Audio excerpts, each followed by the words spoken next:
করেছে? শেখ মুজিবের মূর্তি ভাঙছে, কিন্তু জিয়াউর রহমানেরটা ভাঙেনি কেন? হ্যাঁ, বেগম রোকেয়ারটা ভাঙেনি কেন? এটা মূর্তি ভাঙ্গা না, এটা মুজিব ভাঙ্গা। কথা বোঝা গেছে? আর যাদের অন্তরে তাওহীদ আছে তার আগে মাজার ভাঙবে, মূর্তি ভাঙবে না আগে।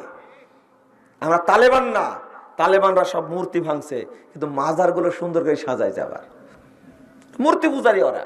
কার সাথে তুলনা করেন আপনি? কার সাথে তুলনা করেন আপনি? আবার মানুষ হন, আবার বুঝেন শরীয়ত। আপনি কি মনে করেছেন? আল্লাহ রাসূল বলেছেন আলী রাদিয়াল্লাহু আনহু, এই শুনেন, লা তাদাতিমসান ইল্লা তামাসতাহু ওয়ালা কবরান মুশতাবিন ইল্লা সাইওয়াতাহু। আলী শোনো, যাও বের হও, যত ছবি এবং মূর্তি রয়েছে, যত ছবি মূর্তি রয়েছে মাটি ভেঙে চুরমার করে দাও, যত উঁচু কবর রয়েছে সবগুলো মাটির সঙ্গে মিশিয়ে দাও। আপনি